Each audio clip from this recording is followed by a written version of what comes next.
Welcome, Mouseworks fans, to another edition of New Kit Review, and this one is for August 2020. And for this one, I'm going to be doing a review of the Mini Art Focke-Wulf C30A,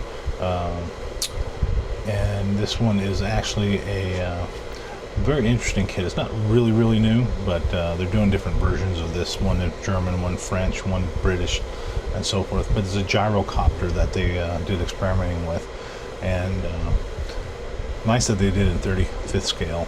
Kind of weird that they did 35th and not 32nd scale, but whatever. So anyways, let's take a look and see what is in the box. This is the early production Focke-Wulf version. Nothing really on that side. There's the front picture, and then they show two different markings, one with a blocked out swastika. They do give you swastikas in halves, I believe, on the decal sheet, but all silver doped fabric, and then natural metal. So, okay, so let's take a look inside the box here. And I apologize about the interference of the roaring sound. I have my air conditioner fan going because it is extremely hot here, even though it's late at night.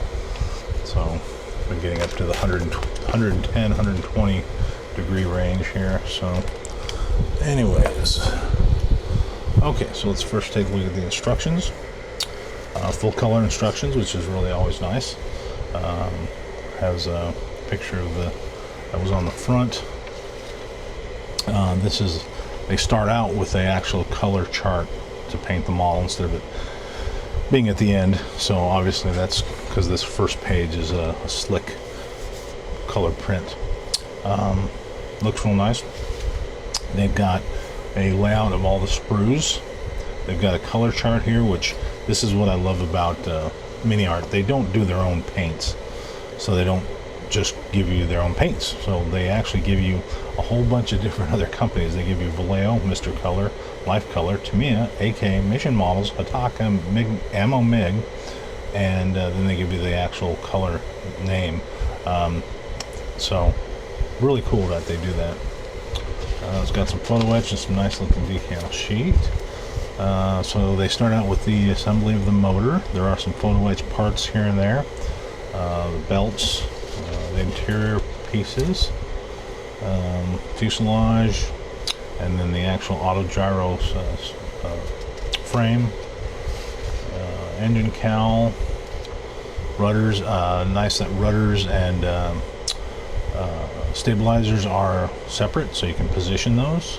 Always like when they do that, you don't have to cut them out. Propeller with some photo etch, which is really nice. And there it is, completely finished. You can do it with the blades back for storage or transport, and then or flying mode with them open, what they're showing there. So very nice computer generated color pictures. So, and then there's the back for the other scheme, and late 30s is what they're talking about on that one. So okay, so let's get into the parts.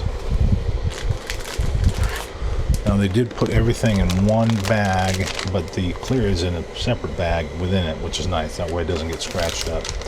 So let's go ahead and cut this one open. Let's see what kind of stuff it's packed. This aircraft is pretty small, but the fact that Mini Art did all these details is pretty neat. So the first part here, let's get a little bit of a tighter shot. Okay. So that's got the clear parts you can see in there, which is a cockpit windshield front and back, and then the decals, which look really sharp, and they're within register, which is nice because they've got three colors on there. Usually the red tends to not be on register for whatever reason. There's the pieces of the swastika if you choose to put them together.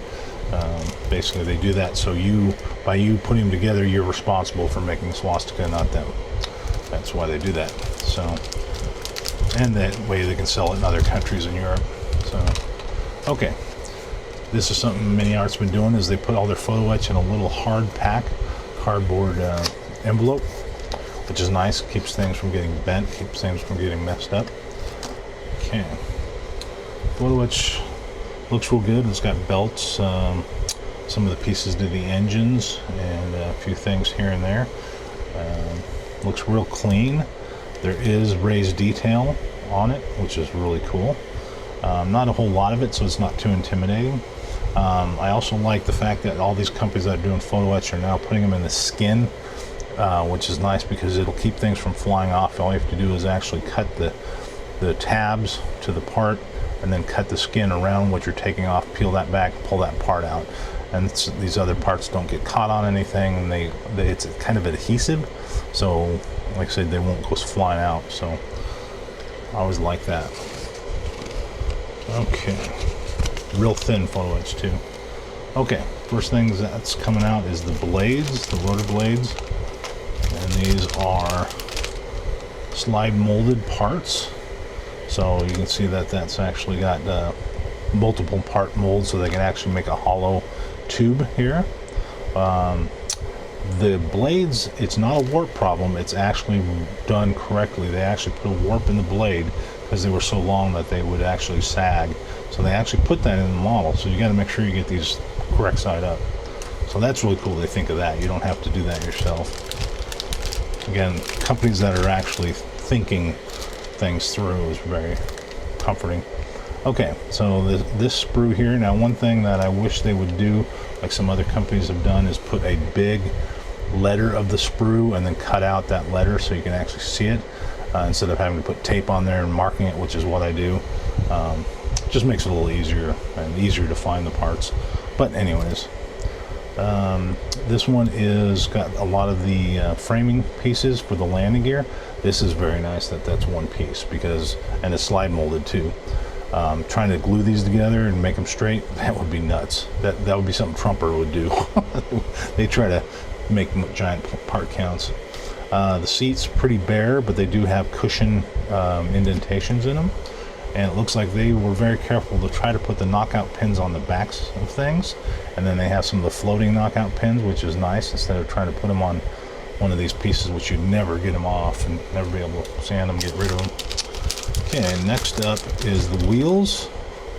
And those look pretty nice. They're plastic, not rubber, which I always hate rubber ones because paint doesn't stick to them. They're not flattened. I don't know how flat these would be with the gyrocopter. They're not very heavy. But they would have enough that there should be just a tiny bit of sag, so I might put that in there myself. Okay, next up, these parts are all getting kind of stuck together. Again, that's one problem with having just one bag, but hopefully that's being reflected in the price. You're not paying as much. Okay, so this is the fuselage here, and they've got it molded in to look like doped fabric. And the metal pieces, they've got rivets that are raised, they've got stitching that's raised. That's really cool, instead of it just being a scribed look to it. They actually made the three-dimensional parts to it. The fueler on the engine cowl looks real good. No flash on anything so far. Real thin parts, nothing broken, everything's real tight. Next up is the other fuselage half. The propeller, real sharp, nice looking. That's going to look real good painted up. The instrument panels, real sharp. Again, big bezels, deep enough to put a decal or clear coat. Excuse me, put a decal in and then put clear coat on it, and the clear coat will stay in that well. There is the wiring harness and the exhaust. And the engine, wow, that engine's incredible. I'll do some close-ups here in a bit, but the cylinder heads are just really nice. And then these little things are the rocker heads here. And last but not least is the tail fins, a little tail wheel separate from the yoke, which is nice. Again, a lot of them molded with it, and it's kind of a pain because it doesn't look very good. Some of the spats, so to speak, or that's actually for the roto, and so looks really, really good. Before I get into the close-ups, I would like to tell you guys about something I found out. I ordered some parts from Meng, some track for my leopard, and you can actually get it straight from Mang off their website. But what they do require that you have the kit so people just aren't buying parts is this doesn't have it, but the main kits and the Taycom kits and some of the other companies are now putting a serial number in the box bottom. And I always thought that the serial number was just for the guys who made the boxes or printed the boxes, but it's not. It's actually a serial number of that kit. And when you order a part from them, it's fairly inexpensive for the part and inexpensive for the shipping. I think it was $6 to ship for a set of tracks for that leopard. The tracks themselves were only $4, so it was like $10. But what they require is that you give them a photograph, or at least give them the number that's on the bottom of the box, that serial number. So if you ever are not going to build a kit, but you may need parts later, take that serial number. If you ever get rid of the box, take the serial number, put it on the instructions, or put it somewhere where you'll have it so you can actually give it to them, because otherwise they will not give you any parts and let you buy parts. So anyways, that's just a little tip and hint there.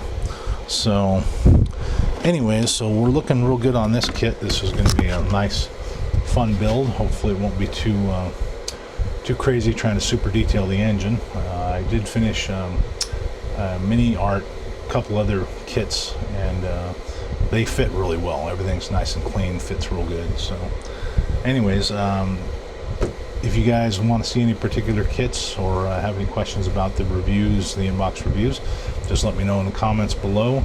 Hit the bell and subscribe so you get all my updates. I'm going to be doing these more often again, so I'm back in business with it. Hope you're all doing well, and remember to keep on building. Thanks for watching.